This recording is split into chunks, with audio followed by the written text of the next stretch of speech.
Interesante nada más y nada menos que definir cómo va a ser, cómo se va a modificar esa Carta Magna Provincial. Tenemos un informe, por supuesto, para presentar y para arrancar el programa el día de hoy. Vamos a ver.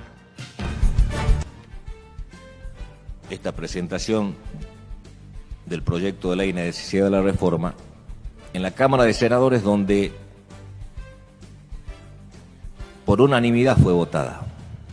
Que era necesaria la limitación de los mandatos. Ahora, también hago un análisis y me voy hacia la Constitución del 86 y a la Constitución del 98. Y en la Constitución del 86 autorizaba la reforma total, incluida el preámbulo. Evidentemente no fue la oportunidad para limitar los mandatos de esta ley o de esta reforma constitucional, que la llevarán adelante los convencionales constituyentes, que determinarán si es posible o no reformar estos artículos y cómo hacerlo. De hecho, en ello vamos a depositar la confianza cuando sean elegidos. Son elegidos por el pueblo los convencionales constituyentes. Son los que van a tomar la decisión de modificar o no los artículos que están autorizados para hacerlo.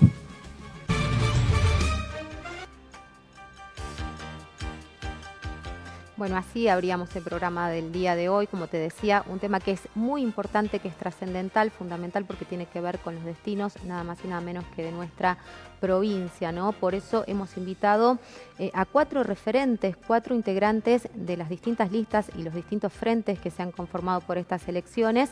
Estamos hablando de Sonia Escudero, a quien ya le damos la bienvenida. La saludamos, Sonia, ¿cómo estás? Gracias por acompañarnos. Gracias por la invitación. por venir. Está Fernando Lardíez también con nosotros. Un placer, Fernando, que nos haya podido acompañar en esta jornada. Muchas gracias, Mabel, un gusto, un placer, el placer es mío. Saludos a la audiencia. Vamos ahora en instantes nada más vamos a empezar a analizar. Yo quiero terminar de presentarlos a todos. Está Guillermo Durán Cornejo también aquí con nosotros. Le damos la bienvenida, Guillermo. Muchas gracias. Gracias por la invitación.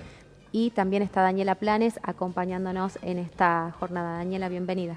¿Qué tal? Buenas noches, gracias. Bueno, quiero empezar a conocer las posturas, las voces. Hay personas que me han expresado, ¿no? De hecho, de alguna manera, para algunos el tema de la reforma parcial de la Constitución está muy acotado. Otros piensan que quizás es inoportuna por la situación de la misma pandemia, porque quizás la gente está enfocada en otras cuestiones, dada la misma situación económica, los mismos conflictos que atraviesa la sociedad. No es un año típico, tanto 2020 como 2021 nos han presentado distintos desafíos, y por eso también me gustaría conocer las posturas, como les decía, de las personas que representan a cada uno de los frentes que están sentados aquí, ¿no? Sonia, si quiere empezar. Yo he sido crítica con esta decisión del gobierno de adelantar las elecciones y de llevar adelante una elección en medio de la pandemia. Es una situación complicada, pero aquí estamos. Es lo que hay. Quedan 2 semanas de campaña hasta la elección y habrá que tratar de hacer lo mejor posible para comunicarle a la sociedad qué es lo que queremos qué es lo que queremos cambiar y la importancia que tiene lo que se decida en la Convención Constituyente. Lamentablemente, el gobierno ha decidido también que la categoría convencionales constituyentes pase desapercibida. O sea, es la tercera categoría que aparece en la pantalla del voto electrónico. Y sin embargo, lo que decida la Convención va a tener impacto en la vida cotidiana de los salteños, posiblemente por los próximos 20 o 30 años, que es el tiempo que pasa con cada reforma constitucional. Entonces, yo he aceptado ser candidata a convencional constituyente porque quiero trabajar constructivamente para que hagamos los cambios que la provincia necesita. Si bien la ley es acotada, creo que hay espacio para hacer cambios importantes. El más importante creo que es desarticular el exceso de concentración de poder en el gobernador que tiene nuestro diseño institucional. El gobernador controla la legislatura por el sistema electoral que tenemos. El gobernador controla la Corte de Justicia porque designa a los jueces de la Corte y designa personas de su círculo íntimo, y esos jueces de la Corte así designados pueden ser designados nuevamente, por lo tanto no son independientes, pero tienen tanto poder sobre los jueces inferiores que a través de la Corte el gobernador controla a todo el Poder Judicial. Y el gobernador, como si fuera poco, designa a los auditores, a través de la legislatura, por supuesto. Entonces el controlado designa al controlador. Eso no puede funcionar y no funciona. Nosotros necesitamos recuperar al Poder Judicial y a la Auditoría de la provincia como instituciones de imparcialidad. ¿Y cómo se designan las autoridades de imparcialidad? Por concurso. Concurso para jueces de la Corte, concurso para auditores, con participación de la sociedad civil. Hay que empezar a democratizar las instituciones de imparcialidad.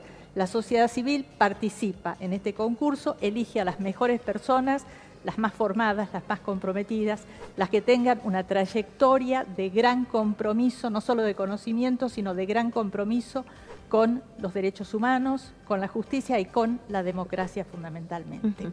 Guillermo, ¿algo que quiera agregar a lo que dice Sonia? Bueno, esta reforma que se está por dar en la Constitución es algo que hemos venido hablando y que la comunidad también... Bueno, ha sido una promesa de campaña también en su momento, en el año 2019, digamos, Gustavo Sáenz lo había planteado, se había hablado largamente, el año pasado se abordó, quizás no con la convocatoria más amplia que hubiesen deseado muchos otros sectores, ¿no? Incluso leía por ahí que... se mencionaba o se pretendía que no quede acotada a que los partidos políticos nada más puedan llevar representantes para ser constituyentes, ¿no? Que esa elección sea un poco más amplia, justamente por la importancia, la trascendencia y la necesidad de distinta representación de los sectores también, para transformar algo que, como decía Sonia, es o va a trazar los parámetros de vida de nuestra provincia por los próximos 20 o 30 años. Sí, y otra cosa que es una rareza, que algo que se ha prometido, más allá que veníamos de antes de las últimas elecciones, pero se prometió en campaña, y cosa rara se está cumpliendo.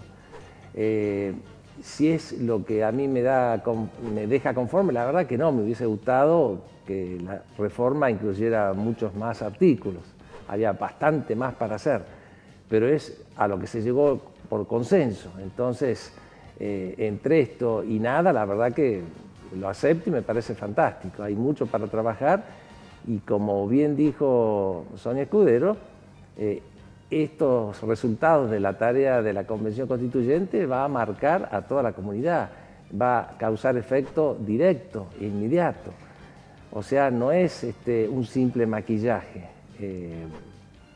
Vuelvo a reiterar, a pesar de no ser el ideal, pero ya que estemos haciendo esto, me parece que es avanzar. Fernando. Entendemos nosotros que esta pretensión de reforma es inoportuna y no era el momento y se hizo sin consenso social. Una constitución provincial, para que tenga viabilidad, tiene que haber habido un consenso previo, un debate previo.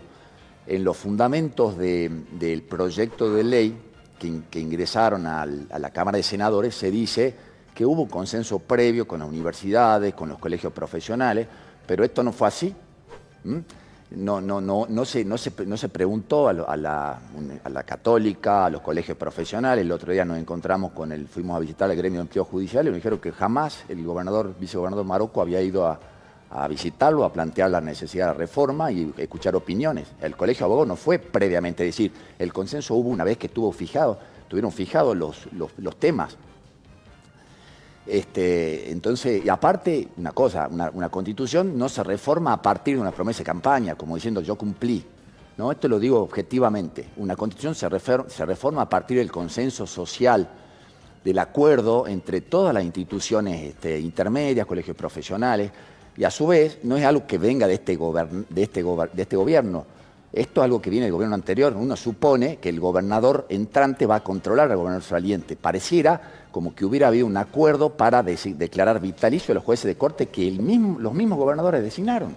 Bueno, se amplió de hecho la corte, ¿no? Claro, o sea, a ver, el gobernador actual designó a una persona, no es nada personal, yo tengo excelente relación, me parecen buenas personas, pero es el abogado del mismo gobernador implicado en una causa de corrupción. A una hermana de uno de los imputados de su gobierno. O sea, no solamente hay que ser, hay que parecer.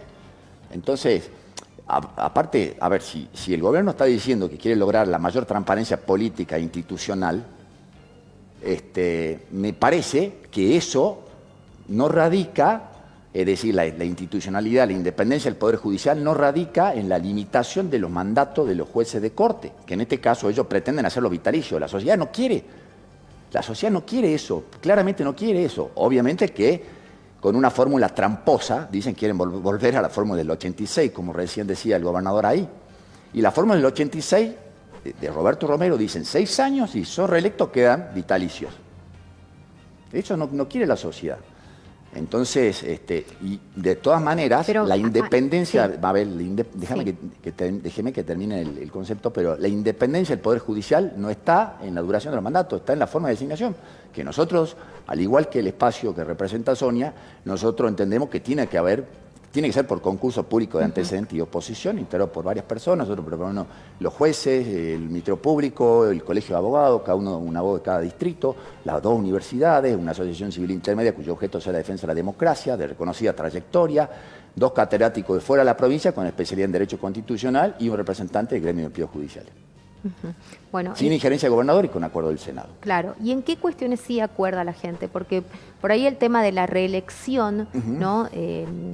Digamos, en determinados cargos, me parece que es una cuestión que la gente de alguna manera lo aprueba, porque estamos medio cansados de ver que estén permanentemente, digamos, que haya, no sé, un intendente que esté 20 años en el mismo lugar, o un diputado que se quede prácticamente hasta que se jubila ahí y hacen toda su vida en el mismo puesto sin generar tampoco grandes cambios o grandes cosas positivas para nuestra provincia, ¿no? Creo que ahí puede haber una suerte de acuerdo. También en el tema de los periodos legislativos, que son bastante escasos, bastante cortos y son periodos prolongados en los que no sabemos muy bien qué hacen. Por más que los legisladores digan que ellos sí están trabajando, que están al servicio de la gente y demás, nadie puede dar fe de esto. Digo, yo no me pongo a controlar a ninguno de los senadores y a ninguno de los diputados en esos 4 meses amplios que tienen de no sesionar, ¿no?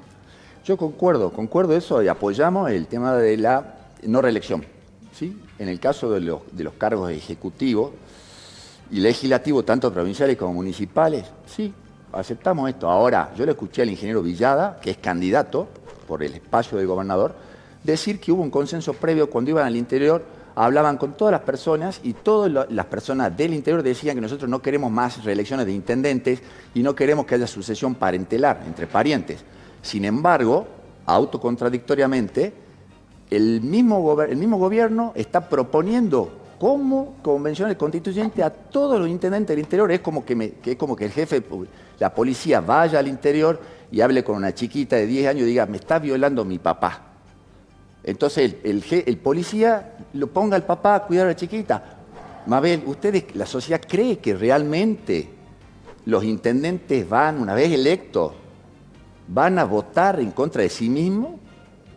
Yo quiero agregar algo ahí, porque los intendentes tampoco son independientes, porque el gobernador tiene control sobre los intendentes de 2 formas. Con los recursos económicos, porque los intendentes dependen de los recursos que manda el gobierno, y también porque como los amigos del gobernador están en la auditoría, les mandan auditorías para encontrarles algo a los intendentes díscolos. O sea que no es inocente poner a los intendentes de candidatos a la Convención Constituyente. Yo creo que frente a todo eso, bueno, no hay que bajar los brazos, hay que dar el debate de cara a la sociedad y que la sociedad entienda en qué coyuntura nos encontramos y que tenemos una oportunidad histórica de mejorar las instituciones para disminuir la corrupción y para que no haya más impunidad. Este sistema lleva a la impunidad de los poderosos. Y que también entiendan que, como ustedes decían, quizás esta sea la categoría más importante que se elige dentro de estas elecciones, ¿no? Y por ahí tendríamos que haber tenido esa referencia como cabezas, digamos, por ejemplo, en la votación que es por lista completa, para poder visualizarlos, poder conocer bien a quién uno está apoyando y qué proyecto, por lo menos de provincia, se espera para las próximas décadas. Daniela. Sí, yo por el planteo que se estaba haciendo, nosotros desde el Frente de Izquierda Unidad planteamos que esta reforma que se está planteando desde SAN es totalmente limitada, se plantea el tema de los jueces o del periodo legislativo, cuando lo que notamos es que hay verdaderas problemáticas de las familias trabajadoras que no se están tomando en cuenta en el momento en que estamos sufriendo y pasando una crisis económica, sanitaria muy importante.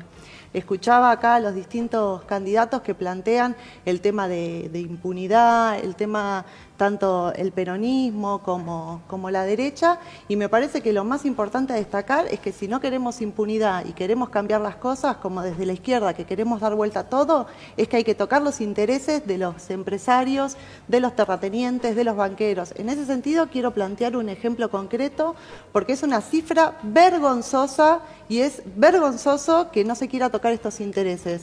Nosotros en nuestra provincia tenemos que 70 familias tienen el 50% de las tierras productivas de nuestra provincia. Es decir, se concentra en 70 familias lo que sería 750 veces el territorio de nuestra capital salteña. Mientras ustedes que nos están mirando, trabajadores, trabajadoras como yo, que soy docente, mis compañeras de trabajo, trabajadores de la salud que hoy están en la primera línea, que no tienen derecho a la vivienda, hay 70 familias que podemos nombrarlas, que son conocidas, la familia Brito, la familia Romero, la familia Urtubey, la familia Olmedo, que los conocen, incluso en muchas se comparten lista, que son los dueños. Entonces nosotros planteamos una propuesta que es concreta y que queremos llevarla al debate, que es el impuesto a las grandes fortunas. Con ese impuesto a las grandes fortunas de familias que tengan más de 5.000 hectáreas, que tengan un patrimonio de 100 millones, nosotros lo que queremos es hacer un impuesto y con esa plata resolver problemáticas como, por ejemplo, el trabajo. Hoy la desocupación y el trabajo, pero no la precarización laboral, estamos en contra de la precarización laboral, sino poder repartir las horas de trabajo, trabajar 6 horas, que se repartan esas horas de trabajo entre ocupados y desocupados, que también se gane un salario igual a la canasta familiar y desarrollar obras públicas que permitirían este trabajo que estoy diciendo, pero también permitiría desarrollar viviendas para estas 90.000 familias que no son números, seguramente son muchos los que nos están mirando hoy, para todas estas familias, para que puedan tener derecho a una vivienda. Entonces, en ese sentido, hacemos una propuesta concreta de este impuesto a las grandes fortunas que va junto con negar el pago de la deuda provincial. Y con ese dinero podríamos desarrollar estas políticas que planteamos desde el Frente de Izquierda Unida. Guillermo. Sí, me parece que ya podríamos entrar en el tema, ya que son 11 los artículos que se tienen que... Perdón, antes de entrar en el tema quiero referirme a algo porque la candidata de izquierda ha planteado algo muy importante. La concentración de poder político lleva a la concentración de poder económico.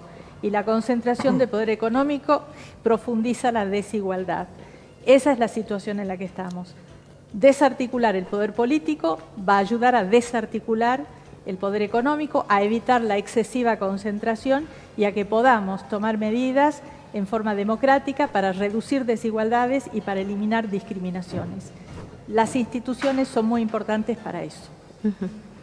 Sí, bueno, me gustaría ir dando opiniones porque por ahí a los televidentes les suele gustar qué es lo que opina cada uno de los candidatos. Sí, por supuesto. Nosotros queremos saber, cuáles van a ser, cómo se pueden referenciar ellos de acuerdo a cada espacio político, qué es lo que pretende cada espacio político en relación a esto. Como decimos, es un tema muy sensible. Quizás no se le ha dado el protagonismo necesario, nos hemos enfocado, y hago un mea culpa también desde los medios de comunicación, básicamente en las otras candidaturas a las que estamos acostumbrados. No es común vivir una reforma constitucional, entonces quizás también en base a ese desconocimiento, ¿no?, se ha dado este correlato. Sí, así que me gustaría escuchar precisamente eso.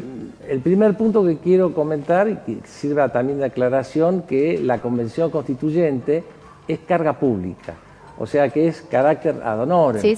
Ningún convencional va a cobrar un solo centavo, tiene un tiempo de duración máximo de 2 meses, puede terminar antes, como podría extenderse unos pocos días más.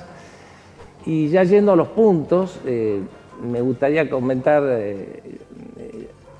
cuál es mi opinión en relación al periodo legislativo, que hace años que vengo pensando en esto, y es que hoy por hoy la legislatura funciona desde el 1 de abril Claro. hasta el 30 de noviembre. Mi opinión, mi propuesta para la convención es que llegue hasta el 30 de diciembre, comenzando el 1 de febrero. O sea que acortamos 4 meses. 4 meses.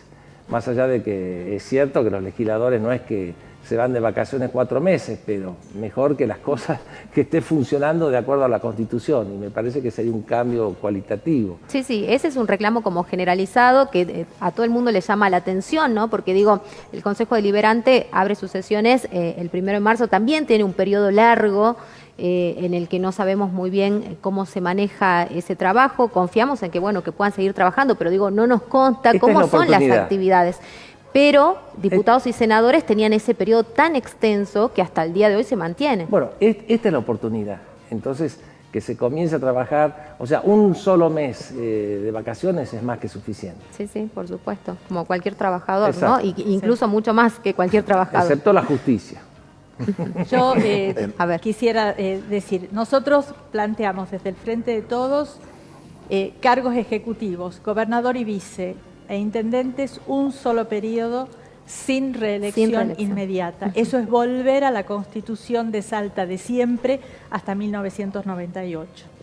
Después, pasado un periodo, puede volver a ser candidato, pero no más de 2 veces O sea que, por ejemplo, después a su casa. ¿Qué pasaría en este caso con Gustavo Sáenz, por ejemplo, de ganar esa propuesta, digamos, de que en algún momento se discuta y que se llegue a esto? Bueno, las constituciones, cualquier cambio legislativo empieza a contarse desde que inicia su vigencia. O sea que en el caso concreto, Gustavo Sáenz podría presentarse como candidato una vez más, ¿no? Eso dependerá de lo que se coloque en las disposiciones transitorias, pero en principio es esa, un periodo sin reelección inmediata, igual para los intendentes. La prohibición de sucesión entre parientes nos parece muy importante. En Salta hay mucho nepotismo y hay que terminar con las familias, ¿no? Utilizando los cargos políticos como si fueran parte de su patrimonio familiar. La otra cuestión muy importante es la paridad de género. Para los jueces de la Corte, nosotros planteamos 8 años de mandato sin posibilidad de reelección. Tiene que ser la culminación de una carrera, cumplen con su deber, hacen su aporte para el mejoramiento de la justicia, para la mejora del acceso a la justicia, para reducir desigualdades, para eliminar discriminaciones, y después se van a su casa o a otra actividad. Igual para los auditores elegidos por concurso, 8 años de mandato sin posibilidad de reelección. Y hay otro tema sobre el que quiero hablar, y es el tema de si los convencionales constituyentes tenemos posibilidades de incorporar temas que no están estrictamente en la Ley de Necesidad de la Reforma.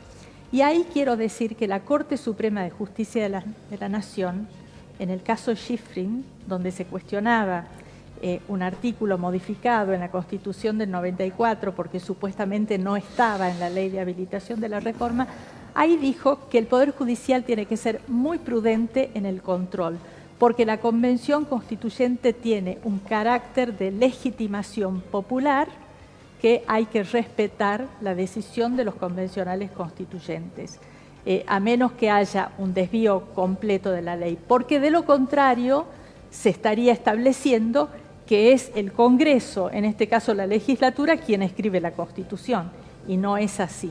O sea, la Convención Constituyente tiene estos temas planteados y cuestiones vinculadas con esos temas pueden ser incorporados. Y doy ejemplos en la Constitución Nacional.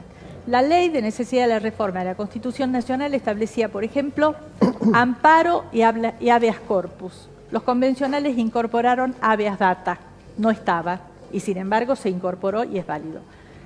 La ley establecía, bueno, las facultades del Poder Legislativo. ¿Qué hizo la Convención?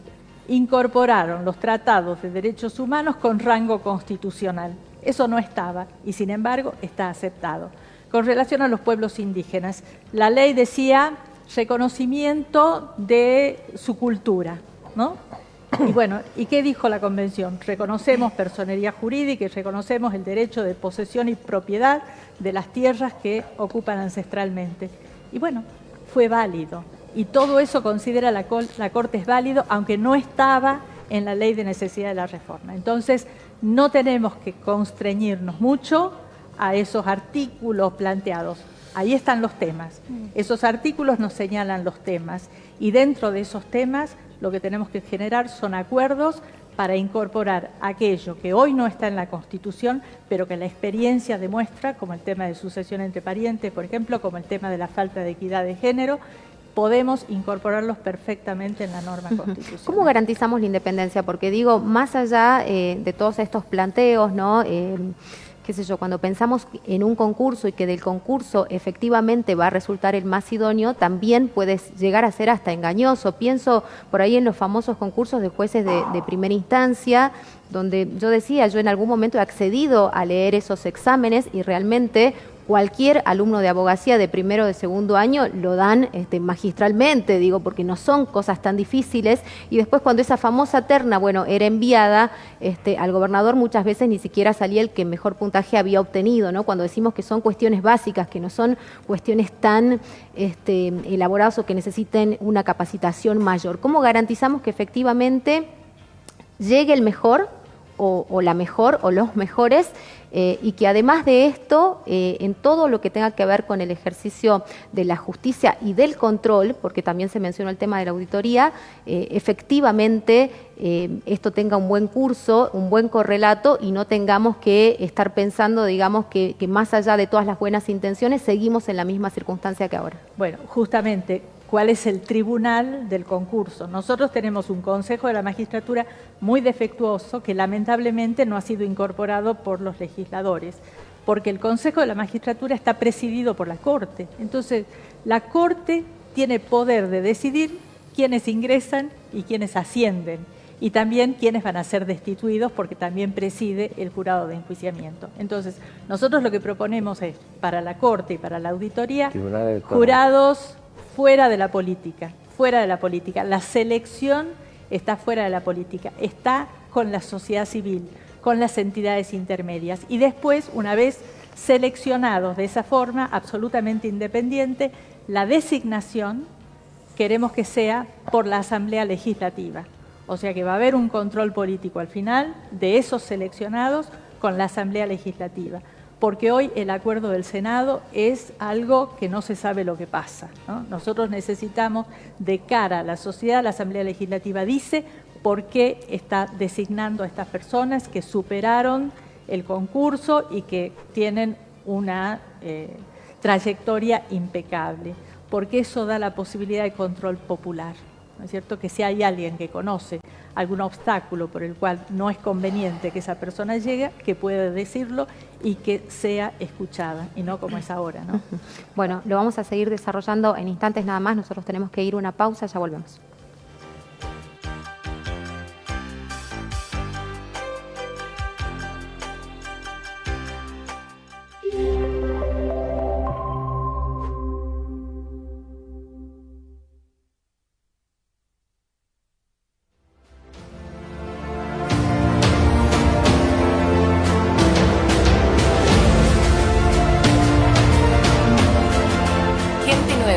Pero con la experiencia que hace falta. En 1 año y medio de gestión, familias salteñas cumplieron el sueño de la casa propia. Más de 1.400 viviendas entregadas en los departamentos de Capital, Anta, Cachi, Cafayate, Cerrillos, Chicoana, General Güemes, General San Martín, Iruya, La Candelaria, La Viña, Los Andes, Metán, Molinos, Rivadavia, Rosario de Lerma, San Carlos y Santa Victoria. Nos llena de emoción, nos llena de orgullo y nos da más fuerzas para seguir viendo más familias que tengan su casa. Nos comprometimos y estamos cumpliendo. Gobierno de Salta, gobierno presente. La salud necesita gente que nos represente. Este 15 de agosto, acompañanos. Marianela Ibarra, senadora. Bernardo Biela, diputado. Sí, Biela. Es escuchar más. Es aprender más. Es cambiar lo que parece imposible cambiar. Es poder transformar. Es defender la educación. Es cuidar el trabajo de todos. Es apoyar a las pymes y comercio salteño. Es proteger al campo para que genere más trabajo. Es empujar a los emprendedores. Es defender la libertad. Es trabajar por el futuro de nuestra Salta. En estas elecciones, vota Juntos por el Cambio Más. Las militantes del Partido Obrero vamos a esta elección como política obrera. Continuamos nuestra lucha con más fuerza ante la catástrofe humanitaria del capital de Sáenz y los Fernández. Este 15 de agosto, votemos al Frente Política Obrera Más. Desde el Consejo Deliberante trabajamos para brindar a los vecinos de la ciudad de Salta una mejor calidad de vida. La tarea legislativa se realiza a través de las reuniones diarias de las 14 comisiones permanentes y las especiales. En las sesiones ordinarias reciben luego sanción las iniciativas que dan respuesta a las necesidades de la comunidad. Conoce más de nuestra labor ingresando a www.cdesalta.gov.ar. Un consejo más cerca tuyo.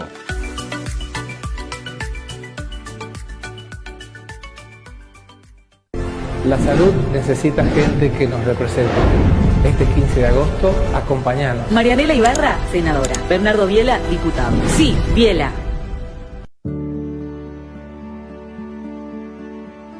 Imagínate Salta sin abrazos, sin risas, sin encuentros. Imagínate Salta sin nosotros. Todas las vacunas que tenés disponibles son seguras y te protegen. Vení a vacunarte. Estamos vacunando mayores de 18 en los centros de vacunación y hospitales habilitados en toda la provincia. Volvamos a hacer lo que más nos gusta. Gobierno de Salta. Gobierno presente.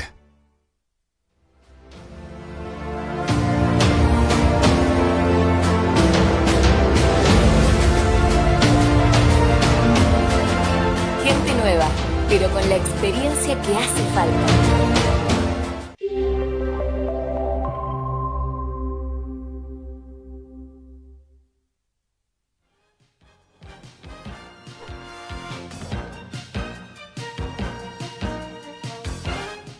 Seguimos acompañándote en esta noche, estamos tratando el tema de la reforma constitucional, queremos saber qué opinan los distintos candidatos, las distintas cabezas, ¿no?, de esta categoría que es para convencional constituyente. Le damos la palabra a Fernando Lardíez. Estábamos hablando justamente acerca de esto, ¿no?, de cómo efectivamente podemos lograr que haya mayor institucionalidad en muchos espacios, cómo podemos garantizar el control, cómo podemos garantizar la independencia de poderes, básicamente también pensando en nuestra justicia. Fernando, lo escuchamos.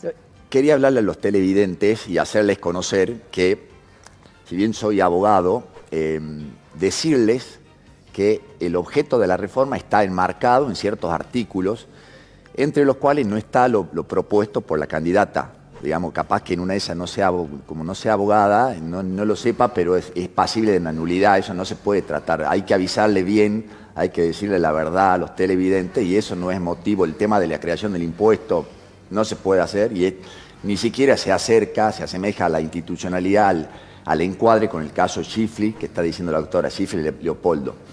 Entonces eso quiero que lo sepan bien, porque y a su vez quiero hablarles a ustedes cómo afecta concretamente esto, porque entendemos que estamos en una situación pandémica, no era el momento, se podría haber abortado. La verdad hay una intencionalidad ahí de continuar con esto en este momento, pero ya que estamos, bueno, hay que hacerlo y lo vamos a hacer de la mejor manera posible. ¿Cómo le afecta? ¿Cómo le afecta muchas veces al hombre de carne y hueso?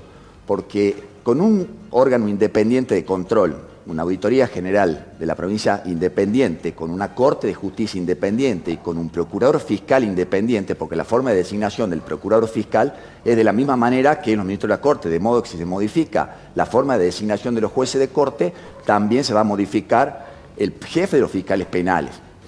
Entonces, una provincia ordenada, que no está, la provincia de Salta, los gobernantes están más acostumbrados a gastar más de lo que tienen. Entonces siempre vivimos en déficit fiscal, ese déficit fiscal produce inflación. Nosotros, si el gobernante estuviera bien controlado por una auditoría independiente, produciría que en el caso de sufrir una situación, por ejemplo una pandemia, tendríamos plata para hacer un hospital público y no estaríamos frenando la economía con toda esa recesión económica que implica con pérdida de puestos de trabajo. Entonces, a su vez, Imagínense, una provincia ordenadita podría lograr que dignifiquen el sueldo de los policías, de los enfermeros, de los médicos, de los maestros, de los empleos públicos, y a su vez no generar más creación de impuestos, no subir los impuestos. Muchas veces estas provincias que están acostumbradas a gobernar de esta manera, cuando tienen un problema, ¿qué hacen? Subir los impuestos. Y está mal eso, porque eso genera desinversión privada, y al generar desinversión privada se disminuyen los puestos de trabajo y se afecta a la gente. Yo quiero que la sociedad sepa que estos gobiernos populistas como Venezuela, Nicaragua, Cuba, que prometieron a la gente vamos a sacarle al rico para dar al pobre, no está bien, eso genera retraso económico. El progreso viene por el incentivo a la propiedad privada que genera puestos de trabajo. Y concretamente, Mabel, me quería referir a lo que yo venía diciendo, esto de por qué la insistencia y la importancia que le dio este gobierno a los intendentes, que yo creo que no fue así, le dieron más importancia a los convencionales constituyentes que a los candidatos comunes. Porque esto tiene que ver con el sistema representativo. Los convencionales constituyentes son 60. Son 60. Es de la misma manera que la elección de diputados. La provincia de Salta tiene 1 millón de habitantes. La Salta capital tiene 500.000 habitantes en números redondos, tiene un poquito más. El interior tiene el resto, es decir, 500.000 habitantes. Sin embargo, Salta capital aporta 19, sí. El interior 41. Hay un desfasaje ahí que hace que se le otorgue una mayoría ficticia al oficialismo. Entonces, por eso yo venimos diciendo en nuestro espacio que el candidato convencional constituyente del interior es mucho más importante que el del Salta capital, y a su vez los convencionales constituyentes somos mucho más importantes por lo que podemos producir a la institucionalidad de Salta. Entonces, me parece que la sociedad tiene que saber esto y buscar, participar, instruirse, no votar por la carita, no votar por lo que le digan en cuanto a la falsas promesas que no van a poder ser tratados en la Convención Constituyente. Hablar con la gente del interior, decirle, instrúyanse, vayan y voten a personas que no estén vinculadas a este gobierno, porque lo que quiere este gobierno es, la Constitución es un marco jurídico de derechos y garantías para el ciudadano y límite al poder del gobernante. El gobierno no quiere limitarse, a pesar de que ellos dicen que nos queremos autolimitar. Por ejemplo, con respecto a la autolimitación, ellos dicen, nosotros nos queremos autolimitar, queremos reducir el término de mandato. Sin embargo, si uno le pregunta al gobernador si la autolimitación que ellos proponen es para ellos mismos o para el próximo gobernador. No lo dicen, pero es para el próximo gobernador, está mal. Porque si ellos, no hay mejor enseñanza que el ejemplo. Si ellos dicen que se quieren autolimitar, si la convención decide un solo mandato, bueno, el gobernador tendrá que aceptar que este es el primer mandato de él y no podrá candidatearse nuevamente. Bueno, queda clarísimo eso, un poco lo que yo le preguntaba a Sonia. Guillermo me había pedido primero la palabra. Sí, me parece en pos de hacerlo práctico esto, incluso a mí me gustaría, y me gusta, ya escuché la opinión de Sonia en relación a las reelecciones de gobernador, de los legisladores, yo di mi opinión en cuanto al periodo legislativo, pero son 11 los puntos y estaría bueno como para que los televidentes, que son los ciudadanos que van a votar, sepan qué es lo que pensamos cada uno de los puntos, cada uno de los candidatos. Yo creo que estaría bueno. Perfecto, eso, ¿no? Bueno. ¿Algo más que quiera añadir de lo de Fernando o no? ¿Hacer alguna acotación? No, simplemente, yo estoy totalmente de acuerdo en cuanto al tema de las reelecciones, eliminarlas ya me parece una ganancia fantástica. Seguir viendo qué es lo que opina cada uno de nosotros en cuanto a los 11 puntos de los 11 artículos que se van a modificar. Bueno, Daniela, avanza, que era la que quería hablar y hacer una acotación. Sí, le quería responder porque no es una cuestión de ser abogado, ¿no? En todo caso, serás el abogado de los empresarios, me parece, y tu fuerza representará ese interés. Justamente uno empieza a hablar de tocar intereses de los empresarios y de repente, ¡pum!, no entiendo nada, hay que explicar. Y yo creo que no es así. El planteo es en relación a que es una reforma constituyente limitada, pero el tema es si se puede, con la organización y la movilización popular, tener una agenda de las y los trabajadores. Porque yo lo escucho, te escucho a vos, de la derecha, escucho al peronismo, que puede ser el kirchnerismo, el Frente de Todos, todas las variables peronistas, lo escucho a él también, y ninguno dice tocar los privilegios. Que no se puede, no se puede bueno, porque no está dentro del objeto. ¿Cómo no se puede? ¿Cómo no? Bueno, pero déjame terminar de hablar. ¿Cómo no se puede? Acá se plantea tocar privilegios de empresarios, tocar los privilegios legislativos y ya ¿cómo saltás? Entonces, a mí lo que me parece que nosotros desde el Frente de Izquierda, bueno, déjame terminar. Desde el Frente de Izquierda Unida, nosotras planteamos que hay que tocar esos privilegios, tanto de los empresarios como los legisladores. Hoy un legislador gana 270.000 pesos. Una trabajadora precarizada gastronómica, ¿vos sabés cuánto gana? 23.000 pesos. Hay un desfasaje en la vida que es brutal. Ahora todos de campaña van a los barrios, a esos barrios que ustedes no viven. Entonces, en ese sentido, nosotros planteamos que hay que tocar esos intereses. Entonces, que los legisladores ganen como un trabajador, claro, que los cargos sean revocables. Con respecto a la justicia, que la justicia, esta justicia que es patriarcal, que es patronal, porque para los empresarios todo, para los trabajadores nada, e incluso contra las mujeres, por eso en esta provincia tenemos el caso de Yolanda Vargas. Entonces, nosotros lo que planteamos es que tienen que ganar como un trabajador, no esas dietas de privilegios que tienen que ser revocables, que tienen que ser elegidos por el voto popular, pero que también tiene que haber jurados populares. Entonces, lo que nosotros estamos planteando es que eso es lo que hay que tocar.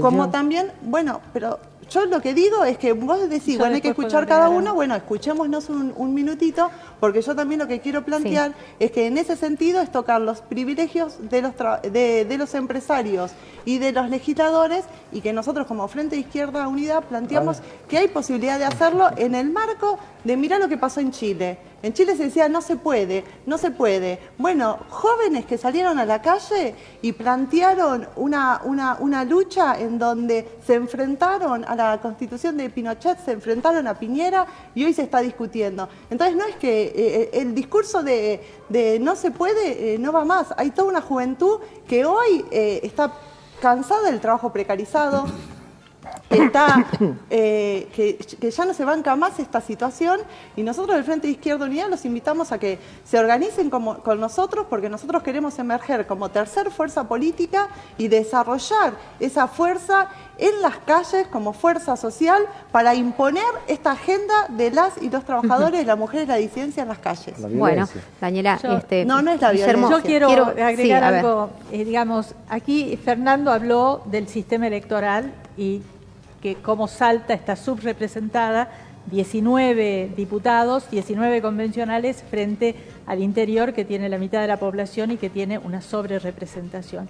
Y eso se nota mucho en las calles, ¿no? Y eso, fundamentalmente la izquierda sale mucho a las calles porque no encuentra una gran masa de la población lugar en los canales acotadísimos de representación. Por eso yo creo que en la Convención Constituyente, que si bien va a ser muy corta, deberíamos ver de generar foros paralelos de discusión donde la ciudadanía, que no ha sido consultada en oportunidad de la decisión de cuáles son los artículos que se van a reformar, que pueda aportar sus ideas y pueda participar para ver de qué modo, juntos, colectivos, no 60 personas reunidas encerradas, sino el colectivo de la sociedad, cómo puede debatir estos temas. Mejor institucionalidad significa más transparencia, menos corrupción, menos impunidad, pero también menos desigualdades, mayor crecimiento, mayor desarrollo con equidad.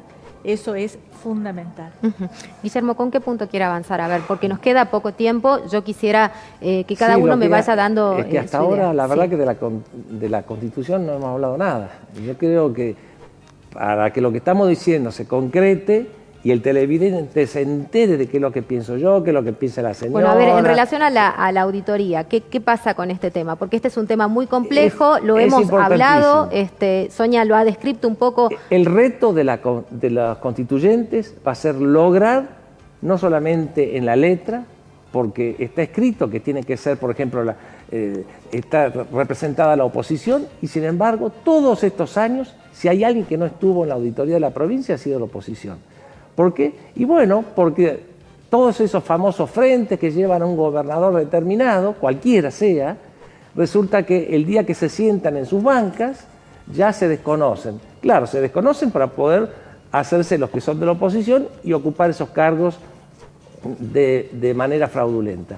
Entonces, el reto de esta constituyente va a ser dar un texto que garantice que verdaderamente se va a poder sentar allí en la presidencia del órgano de control de la auditoría la oposición, como ocurre en otras auditorías, por mencionarle tan solo la de la Nación. Que tampoco funciona. O sea, eso de la oposición al frente de la auditoría, no. El control político que lo tenga el Poder Legislativo, pero la auditoría es un trabajo técnico.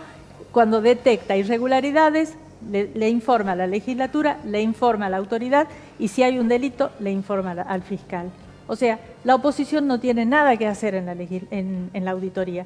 La oposición tiene que estar en la legislatura y por eso tenemos que mejorar el sistema electoral y acotando los mandatos yo estoy segura que vamos a volver a fortalecer a los partidos políticos, que esa es la vía, fortalecer a los partidos políticos. Que el proyecto no sea personalista, no es el proyecto de gobierno de este gobernador, es el proyecto de un partido político, de un equipo que trabaja y que va a ir generando los candidatos de recambio. Bueno, en relación a lo que propone Guillermo, que me parece correctísimo, nosotros proponemos cambios tanto en la integración como en la forma de designación de los auditores generales de la provincia. En la integración, ¿por qué? Porque cuando me puse a estudiar yo el tema personalmente, pero de nuestro espacio opinamos igual, no estaban los ingenieros, para nada. Están abogados y contadores y personas especializadas en auditoría, pero los ingenieros no están. Los ingenieros son los que mayor conocimiento de obra pública tienen. Sí. Son los que, la obra pública está en el campo propicio para la corrupción, para el sobreprecio, la construcción de caminos rurales que tanto necesita el interior. Salta Independiente también ha llamado la atención acerca de ese punto. Nosotros estamos proponiendo, ya visitamos al Copaipa y le propusimos y le pareció muy bien. Y también porque cambio en la forma de designación, porque actualmente son designados por una comisión de 7 miembros de la Cámara de Diputados, que todo el mundo sabe que es un poder legislativo, que no hay institucionalidad, en este caso de independencia de poder, no funciona en Salta porque el poder legislativo está cooptado por el poder ejecutivo, no es un poder fuerte. Generalmente los diputados que acceden al poder lo hacen con fondos públicos del gobernador que los apoya, entonces después hay que devolver el favor. Entonces, por ejemplo, lo que pasó actualmente con el auditor propuesto por la supuesta oposición que el Partido Renovador de Salta, y sin embargo el Partido Renovador de Salta hoy está cooptado por el Ejecutivo. Ahí está. Eso es a lo que me estaba refiriendo. No sirve que porque hoy no hay oposición. Por eso, a eso me estaba refiriendo. Así nos lo están proponiendo. Hace décadas que venimos así. Por eso. Entonces nosotros proponemos que sea a través de un concurso público de antecedente y oposición, convocado por un órgano que esté integrado por un representante del Copaipa, uno del Colegio de Abogados, uno del Colegio Profesional de Ciencia Económica, uno de la UNSA, uno de la Católica, un representante de una asociación civil intermedia cuyo objeto es la defensa de la democracia, también de reconocida trayectoria, y 2 catedráticos de fuera de la provincia con especialidad en auditoría, para también aportar esta posibilidad de idoneidad técnica en cada uno de los designados y sin injerencia del gobernador y con acuerdo del Senado. Ahora, en el caso de no querer prestar el acuerdo del Senado, debería ser otorgada la desaprobación por una mayoría agravada de 2/3. ¿Puedo decir algo, Mabel? Sí, a ver. Sí, yo quería decir algo en relación, me parece que ya estamos viendo, ¿no?, las distintas visiones que hay. Creo que lo que se expresa es que tenemos un bloque que es el macrismo, que hundió, sí, buenísimo, hundieron el país 4 años con una deuda con el Fondo Monetario Internacional y vos decís buenísimo. Después también en relación al peronismo, que en la provincia tenemos distintas variantes, el kirchnerismo, el Frente de Todos, el peronismo en todas sus variables hasta llegar al PJ, y que en ese sentido lo que expresa, me parece que lo que expresa, aparte de la tibieza con los empresarios por parte del peronismo, como se vio con Alberto Fernández y con Cristina Kirchner, que incluso ahora llaman un programa para la juventud precarizada, Te Sumo, que hay que decirle a Pamela Ares que el programa lo llame Te Suma a la precarización, porque es brutal. Pero lo que me parece es que queda en evidencia que no quieren tocar los intereses ni privilegios de los empresarios y que en ese sentido nosotros desde el Frente de Izquierda Unidad queremos plantearnos como tercer fuerza política y hablarle a la juventud a que no se resigne, bueno, pero hablarle a la juventud a que no se resigne. Bueno, déjenla terminar, déjenla terminar.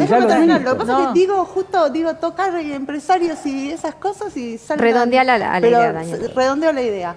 que queremos ser tercer fuerza política y eso desarrollarlo en movilización y que no resignarnos como quiere hacer el peronismo diciendo que es lo que hay, y que en ese sentido plantear una fuerza social en las calles para imponer la agenda que sería nuestra agenda de las trabajadoras, los trabajadores, las mujeres y los jóvenes.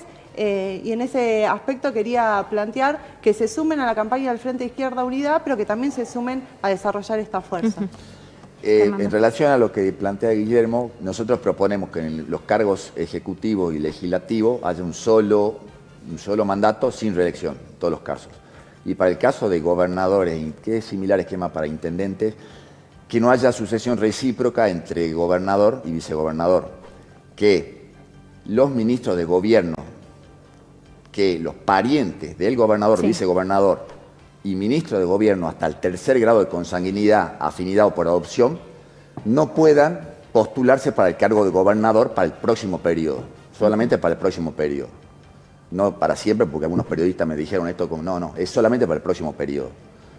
Pero vamos más allá, también sustentado en el artículo 115 de la Constitución de Mendoza, a la cual tendemos nosotros a parecernos, no a Formosa. Entonces, proponemos que el gobernador y el vicegobernador y los ministros de gobierno no puedan postularse para cargos electivos nacionales, provinciales y municipales, sino después de un año dejó el cargo. De modo que no estén, porque si no va a estar gobernando y después están postulando. Pasa ahora, por ejemplo, el gobernador se postula para diputado, senador nacional, diputado, senador provincial, concejal, intendente, y viceversa, los intendentes para otro cargo, y están utilizando los fondos de todos nosotros para hacer campaña. Última idea, Guillermo. Bueno, me gusta porque en estas ideas que estamos largando es cuando el televidente, que es el ciudadano que va a votar, puede saber cómo va a funcionar esta convención constituyente eventual, porque ninguno de nosotros... Claro, todavía ninguno ha sido elegido. Claro. Así que tenemos que esperar al 15 de agosto, más o menos a esta hora ya tendremos mucho antes un panorama definido. Para que los ciudadanos sepan esas ideas que ha tirado la Ries, las ideas que ha tirado Sonia, las que he tirado yo, no sé si las de la amiga, porque ha hablado temas que no están en discusión en la constituyente, pero no importa. Evidentemente, si llegan a la constituyente, van a tener que plantear sus ideas a partir de proyectos, se van a tratar y la mayoría es la que va a decidir, pero a partir de las ideas que cada uno de los convencionales va a tirar. Y bueno, espero que para el bien de la ciudadanía. Perfecto. Bueno, tenemos que cerrar ya el programa del día de hoy. Me hubiese gustado hablar mucho más extensamente con cada uno para conocer profundamente cuál es la línea de pensamiento, pero creo que más o menos ha quedado evidenciado por qué rumbo va cada uno de nuestros invitados en esta jornada y cada uno de los frentes, además, a los cuales representan. Yo les agradezco a los cuatro por el tiempo y obviamente por traer y exponer con claridad, ¿no?, lo que piensan acerca de esto. Empezamos a cerrar, como te decía, el programa el día de hoy. Te recordamos que la cita es como siempre aquí los viernes a las 21. Chau, chau.